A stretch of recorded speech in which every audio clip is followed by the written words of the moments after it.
जो क्रिया योग है, जिसको यज्ञ कहा गया प्राचीन भारतीय संस्कृति में, ये सर्वोच्च मंत्र है। जितने भी प्रकार के मंत्र हुए हैं या हैं या होंगे, सबको मिला लीजिए, जिसको महामंत्र कहते हैं, वो क्रिया योग ध्यान है।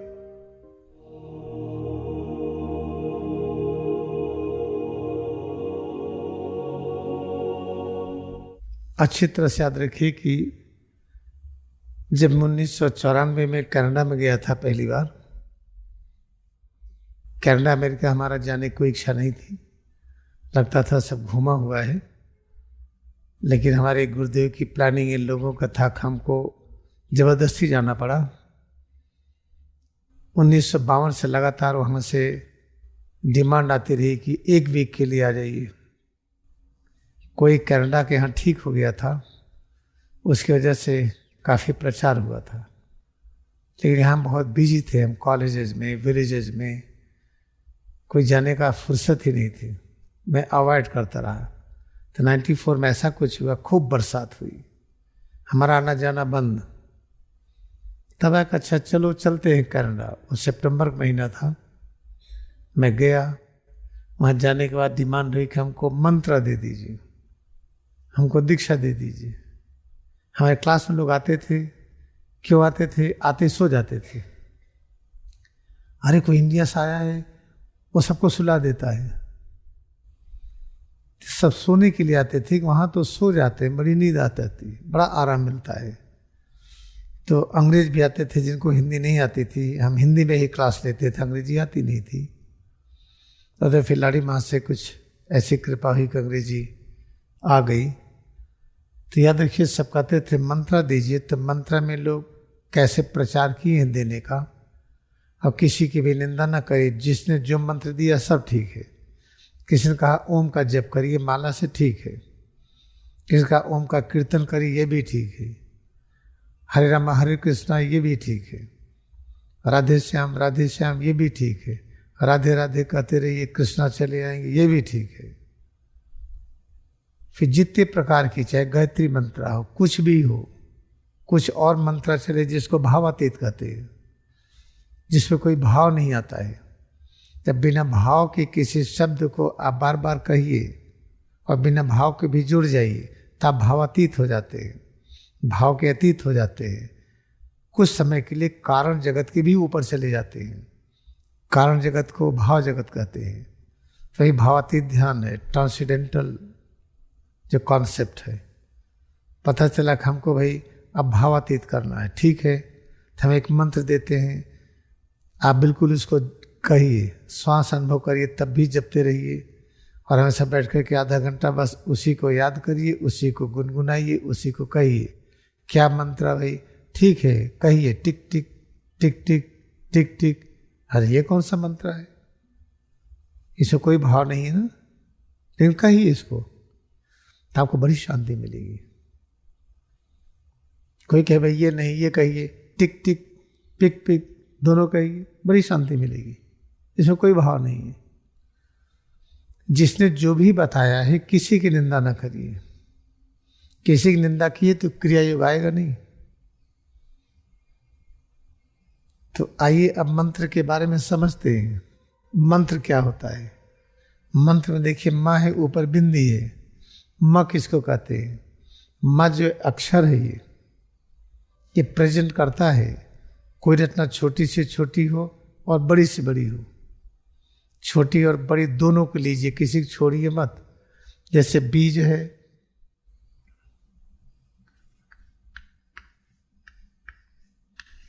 बीज और वृक्ष। बीज के अंदर वृक्ष होगा, वृक्ष के अंदर बीज होगा, ये मानिए। आप बीज खा रहे हैं, पूरा वृक्ष ही खा रहे हैं। आप वृक्ष का कोई भी अंश ले रहे हैं, पत्ता है, फूल है, उसकी छाल है, जड़ है, तो उसके प्रत्येक कोशिका में पूरा वृक्ष है और अनगिनत बीज भी है।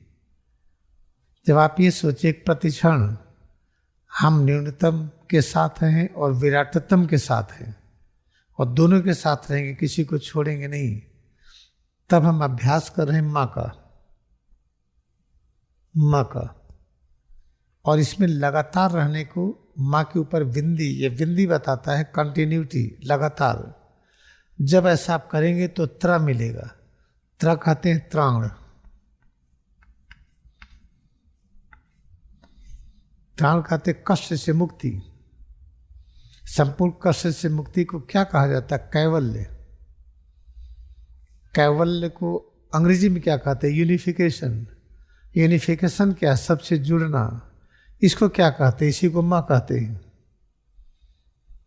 तो सबसे जुड़ने की निरंतर क्रिया में बने रहिए और फिर देखिएगा आप पूरी तरह से सुरक्षित हैं। इसी को कहते हैं मंत्र। तो कैसे सबसे जुड़े? बड़ा दिक्कत है। टाइगर है, कोबरा है, क्रोकोडाइल है, विष है, ठीक है। आइए फिर अपने पर आइए। जो अपना स्वरूप है ये 24 तत्वों का संयुक्त रूप है। 24 तत्व में ये देखिए चित्त है। ये चित्त कहाँ से आया है? ये चित्त से। चित्त क्या है? परब्रह्म। निराकार परब्रह्म से चित्त, और चित्त जब आया इसी के बाद जीव भाव प्रकट हुआ, जिसको कहते हैं ईगो। ईगो प्रकट हुआ, फिर बुद्धि प्रकट हुई, फिर मन प्रकट हुआ। तो चित्त, जीव भाव, इसी जीव भाव को अहंकार कहते हैं। अहंकार, चित्त, अहंकार, बुद्धि, मन, ये 4। फिर यहां से प्रकट हुआ 10 इंद्रियां, 5 तन्मात्रा, 5 स्थूल तत्व, आकाश, वायु, जल, अग्नि, सब मिला के 24 तत्व हैं। तब पैर की उंगली से सिर तक संपूर्ण अनुभूति में बने रहिए। आप माँ के साथ हैं। आप न्यूनतम से विशालतम के साथ एक साथ हैं। फिर आप देखेंगे सभी कष्टों से मुक्त हो जाएंगे। इसी को मंत्र कहते हैं। कि मंत्र कहाँ मिलेगा? क्रिया योग का अभ्यास। क्रिया का अभ्यास क्या है? इसी को यज्ञ कहा गया है। यज्ञ क्या है? होली साइंस में देखिए, प्रोसीजर, टेक्निक। क्रिया योग क्या है? प्रोसीजर। चैप्टर 3 टेक्निक में तपस, स्वाध्याय, ब्रह्मनिधान, यज्ञ। जो प्राचीन काल का यज्ञ है वही वर्तमान का क्रिया योग है। महातार बाबा ने यज्ञ के स्थान पर क्रिया योग लिखा। ये जो क्रिया योग है, यज्ञ है, ये है क्या? उसी का अभ्यास तो कर रहे हैं। उसमें क्या है? जो पहला सूत्र है इसका, परब्रह्म के अलावा कुछ भी नहीं है। गॉस्पेल, वेद, चैप्टर नंबर 1, परब्रह्म, सत्य, element, real substance is all in the universe. पूरे ब्रह्मांड में जो कुछ दिखता है परब्रह्म ही सब रूपों में है। इसी को मान लीजिए। तो सिर से पैर की उंगली तक जो अनुभव करते हैं निराकार परब्रह्म इस रूप में है। इसको मान लेने पर हुआ क्या कि हम माँ से जुड़ गए। और लगातार इसको माने रखिए, इसमें एकाग्रता बनाए रखिए। ठीक है, जुड़ गए। तब क्या होगा? त्राण होगा। त्राण क्या है? सब कष्टों से मुक्ति। इसी को कैवल्य कहते हैं, यूनिफिकेशन। चलो, ये सब अब फैल रहा है। पहले क्यों नहीं फैला था क्रिया योग? क्योंकि वर्तमान समय ये द्वापर युग का 322वां वर्ष है। ये आरोही द्वापर युग है। आरोही द्वापर युग क्या होता है? युग का आरोही क्रम, अवरोही क्रम। अवरोही क्रम कहते हैं डिसेंडिंग ऑर्डर। हमारा ज्ञान लगातार घटता जाता है। सत्य काल में, सत्ययुग में ज्ञान बहुत तेज, त्रेता में कम, द्वापर में कम, कली में एकदम कम। फिर ज्ञान का आरोही क्रम, असेंडिंग, कली का बढ़ता हुआ आरोही, द्वापर का आरोही, त्रेता का आरोही, फिर सत्य काल का आरोही। देखिए, वर्तमान में आरोही द्वापर का 322वां वर्ष है। इसे आध्यात्मिकता का विकास हो रहा है। अब 322वां वर्ष द्वापर का है। इसको कैसे समझे हम? 1600 ईस्वी में कलिकाल बीत गया। आप होली साइंस पढ़िएगा, मिलेगा। तो युग का कॉन्सेप्ट जो स्वामी तेश्वर गिरी ने दिया, बहुत बड़ा कंट्रीब्यूशन है पूरी दुनिया को। सब लोगों ने घड़ी बनाया, सेकंड, मिनट, घंटा, ठीक है, दिन, सप्ताह, महीना, वर्ष, इसके अलावा तो कुछ बना नहीं। नैनो, पीको, सेकंड, ये सब तो बनाई, लेकिन समय का विराट रूप किसी ने नहीं दिया। तो समय का विराट रूप जिसको समुद्र कहते हैं, ज्ञानावतार स्वामी तेजस्वी गिरि ने प्रकट किया। इनका इस ज्ञान का, एक ज्ञान का कंट्रीब्यूशन ये बहुत बड़ा कंट्रीब्यूशन है। तो स्वामी तेजस्वी गिरि ने स्पष्ट रूप से लिखा है कि 1600 ईस्वी में कलिकाल बीत गया, द्वापर शुरू हुआ। तो द्वापर किससे मिलेगा? द्वापर होगा तो किसी से मिलेगा ना। तो कल द्वापर से मिलता है और कल से मिलता है। मान ली कि ये कलिकाल का ये डिसेंडिंग ऑर्डर यहाँ से शुरू हुआ, कल का ये असेंडिंग ऑर्डर यहाँ शुरू हुआ। तो कल ये कल से मिल रहा है, लेकिन कल यहाँ के द्वापर से मिल रहा है, यहाँ का कल यहाँ के द्वापर से मिलेगा। जब ये कल काल ये द्वापर से मिलता है तो 100 ईयर्स, ये मिलियन 100 वर्ष का होता है।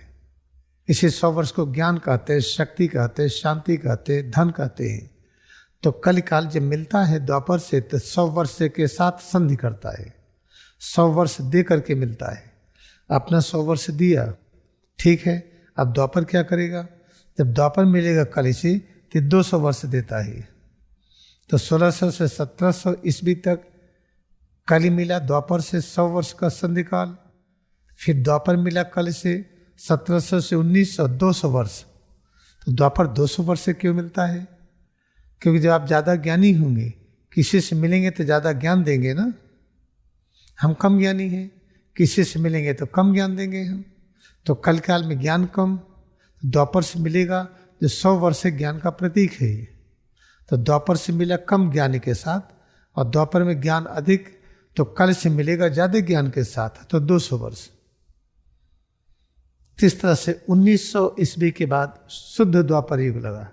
इस समय 2022 एडी चल रहा है, यानी द्वापर का 322वां वर्ष। इसे सब मानो अब आध्यात्मिक जगत की ओर आगे बढ़ रही हैं। और जो क्रिया को पकड़ लिया, मोटे हेडलाइन में लिख ले, उसको किसी प्रकार का कष्ट नहीं होगा। शारीरिक बीमारियां, मानसिक चिंता, अज्ञानता, अभाव नहीं होगा। ये मंत्र के बारे में जो हम आपको बताए, ये जो लोग समझ रहे हैं, ये द्वापर युग की महिमा है। त्रेता में इसी मंत्र के बारे में और अच्छी तरह समझेंगे। त्रेता युग शुरू होगा 4100 ईस्वी के बाद। सतयुग में और अच्छी तरह समझेंगे, वो शुरू होगा 7700 ईस्वी के बाद। इससे सभी मानव अब आध्यात्मिक ज्ञान की ओर आगे बढ़ रहे हैं। जिसने निश्चय कर लिया है कि हम क्रिया योग से लगातार जुड़ते जाएंगे, याद रखिए उसके धीरे धीरे जितने भी मायावी अंधकार हैं, जितनी भी अज्ञानता है, कष्ट है, धीरे धीरे ऐसे खत्म होने लगेंगे जैसे एक बालू का ढूंढा लगाइए और आपके पास फावड़ा हो, धीरे धीरे बालू खिसकाते रहिए। एक दिन आप प्लेन कर देंगे, वहाँ बालू नहीं मिलेगी। ऐसे होगा, 100% गारंटी है। तो आपको मौका है, यहाँ बनाया गया घर आपके लिए। आइए, रहिए, क्रिया योग सीखिए, फिर जाइए जहाँ काम करते हैं, जॉब करते हैं, जहाँ घर है। आके जब देखिए कि ध्यान कम होने लगा, फिर आ जाइए 2-4 दिन के लिए, फिर जाइए। ये आध्यात्मिक अतिथिशाला है, ये आश्रम। ये है जो मंत्र के बारे में। तो वास्तविक क्या चीज समझ में आई? जो क्रिया योग है, जिसको यज्ञ कहा गया प्राचीन भारतीय संस्कृति में, ये सर्वोच्च मंत्र है। जितने भी प्रकार के मंत्र हुए हैं या हैं या होंगे, सबको मिला लीजिए। जिसको महामंत्र कहते हैं, वो क्रिया योग ध्यान है।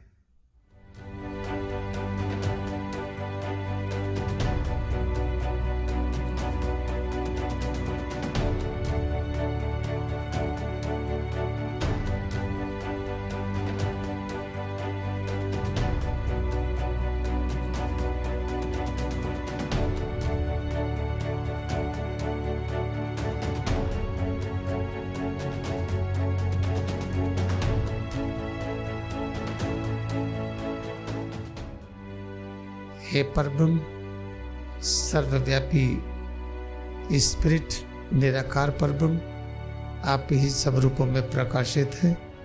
तो सिर से पैर की उंगली तक अनुभव करते हुए स्वीकार करें हम परब्रह्म के साथ हैं।